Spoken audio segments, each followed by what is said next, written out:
किसान भाइयों नमस्कार। खेती किसानी में आपका स्वागत है। मेरे किसान साथियों, आज हम बात करते हैं टमाटर की नर्सरी बरसात के मौसम में कैसे तैयार करेंगे।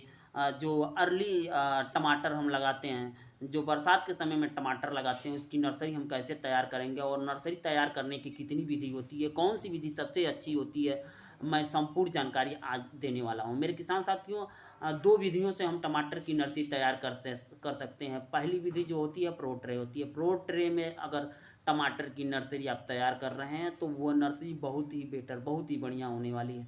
अगर ज़मीन पे आप टमाटर की नर्सरी तैयार कर रहे हैं तो वो भी विधि बहुत ही अच्छी होती है, लेकिन उसमें कुछ कमियां होती हैं। जैसे पौधों को उगना, नर्सरी को उगने की जो प्रक्रिया होती है वो कम हो जाती है, कुछ मिट्टियों में दब जाता है। या जब हम उसको सीडिंग करते हैं, सीड डालते हैं, तो डालने की कमी, कुछ भी कमी आती है क्योंकि ज़मीन पे डाला जाता है। और 80% या 75% आपका बीज जर्मिनेशन होता है, कभी कभी 60% बीज जर्मिनेशन होता है। कभी कभी आप प्रक्रिया आपकी अच्छी नहीं, आप अच्छी तरह नहीं डाल रहे हैं तो 50% ही जर्मिनेशन होगा।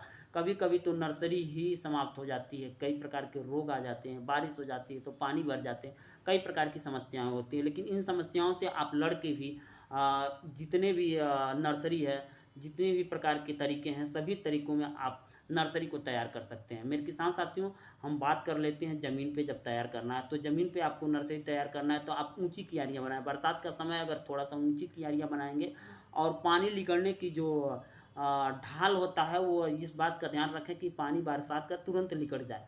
अब मेरे किसान साथियों, अगर बरसात के पानी से बचाना है तो आप उसको मिनी पॉली हाउस बना सकते हैं। ऊपर से चट्टी, बोरी या पॉलीथीन लगा सकते हैं, जो कि लगाने का जो तरीका होता है उस तरीके से आप लगा सकते हैं। इसमें अंदर पानी नहीं जाएगा। अंदर अगर पानी नहीं जाएगा तो आपकी नर्सरी पे ज़्यादा इफ़ेक्ट पड़ने वाला नहीं है, ज़्यादा प्रभाव डालने वाला नहीं है, क्योंकि बरसात के समय में जब बारिश होती है, जब पानी गिरता है, तो नर्सरी सबसे ज़्यादा ख़राब होने का डर उसी जगह रहता है। तो मेरे किसान साथियों, इस बात को आपको ध्यान रखने की ज़रूरत होती है। अगर आप नर्सरी डाल रहे हैं तो आपको नर्सरी डालते वक्त उसकी सुरक्षा, जो सुरक्षा होती है, सुरक्षा की ज़रूरत होती है।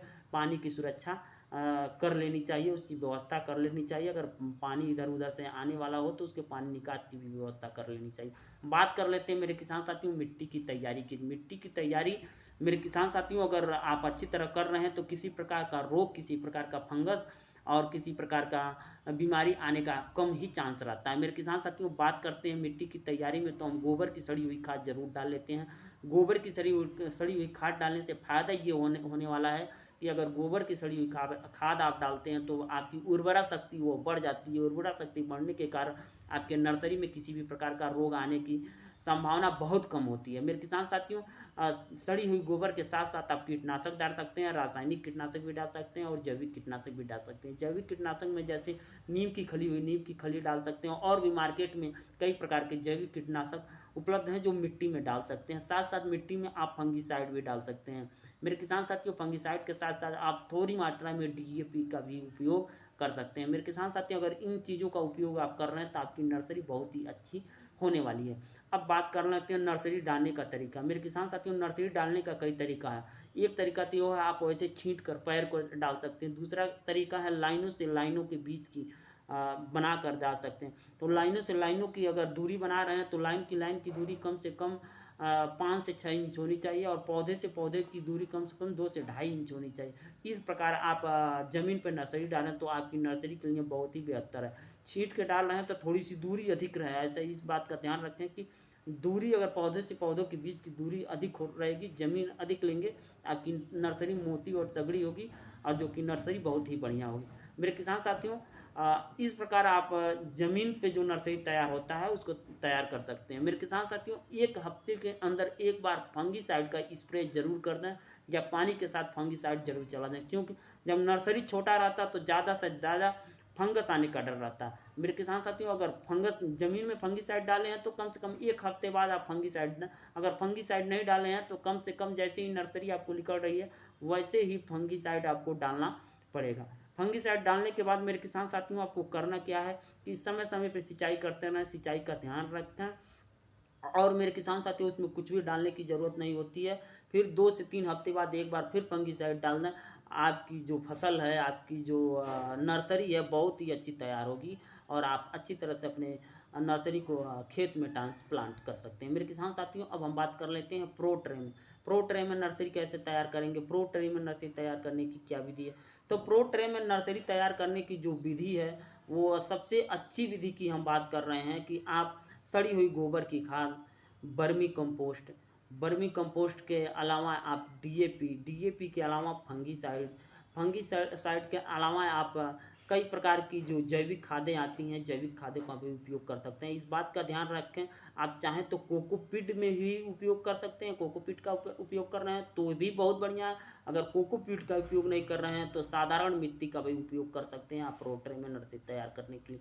क्योंकि मैं साधारण मिट्टी का ही प्रयोग करके प्रोट्रे में नर्सरी को तैयार किया हूँ, कोकोपीट का उपयोग नहीं किया हूँ। मेरे किसान साथियों, कुछ किसान ऐसे भी हैं जिनके पास कम पैसे होता है, कम लागत होता है और वो प्रोट्रे में नर्सरी तैयार करना चाहते हैं, तो कोकोपीट जो होता है थोड़ा सा महंगा पड़ता है, तो कोकोपीट नहीं मंगा पाते हैं, तो वो मिट्टी में भी नर्सरी को तैयार करना है। मेरे किसान साथियों, अब हम बात कर रहे हैं मिट्टी को तैयार कैसे करें। तो कम से कम 30% आप सड़ी हुई गोबर की खाद ले लें, 10% आप वर्मी कंपोस्ट ले लें, साथ साथ आप जो 60 से 70% है जो मिट्टी लेना है, इसको मिक्सिंग कर लें। आप उसमें हिसाब से, अपने हिसाब से जो फंगीसाइड होता है फंगीसाइड डालना, अपने हिसाब से जो होती है डीएपी, हल्का फुल्का डीएपी डालना है। ज़्यादा आपको डीएपी नहीं डालना है, बहुत हल्का सा डीएपी डालना है। उसके साथ साथ फंगीसाइड, कीटनाशक के तौर पर आप कोई भी फ्रियोडान हुआ या कोई भी कीटनाशक हुआ जो पाउडर के रूप में आता है, वो भी डाल सकते हैं। नहीं तो आप नर्सरी बोने के बाद आप कोई स्प्रे भी कर सकते हैं कीटनाशक। आप नर्सरी को जैसे आप डाल रहे हैं, नर्सरी डालने के बाद आप उसके नीचे ऊपर करके 1 हफ्ते के लिए रख दें। 1 हफ्ते रखने के बाद टमाटर का जो होता है, 1 हफ्ते में आपका नर्सरी का जर्मिनेशन होता है। अगर 1 हफ्ते नहीं रख पा रहे हैं तो 3 से 4 दिन जरूर रखें।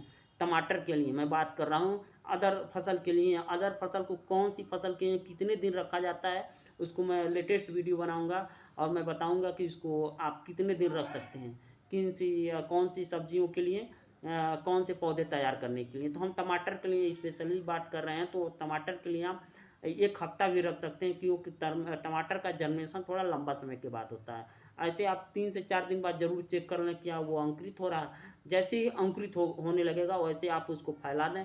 फैलाने के बाद आप उसको पानी हजारे से या किसी भी प्रकार से फव्वारे से आप पानी कम से कम दिन में 2 बार उसको पानी देते रहें, क्योंकि जल्दी सूखने का डर रहता है। गर्मियों के मौसम में जल्दी सूखने का डर रहता है। अगर वो जल्दी सूख गया तो आपकी नर्सरी मर जाएगी, आपका जो बीज है वो मर जाएगा तो फिर पौधा आपका तैयार नहीं होगा। मेरे किसान साथियों, आप देखेंगे हफ्ते दिन में जर्मिनेशन होता है टमाटर का। 2 हफ्ते के बाद देखेंगे आप 2-2, 3-3 पत्तियाँ होने लगेंगी। फिर एक बार फंगीसाइड मारें। आप 4 से 5 हफ्ते में आप देखेंगे कि टमाटर का बहुत ही लाजवाब पौधा तैयार होगा और आप पौधे को ट्रांसप्लांट कर सकते हैं। आप पौधे को अपने खेत में ट्रांसप्लांट करके अच्छा तरीके से उसे तैयार कर सकते हैं। मेरे किसान साथियों, नमस्कार। हम फिर मिलेंगे नेक्स्ट वीडियो में नेक्स्ट जानकारी के साथ।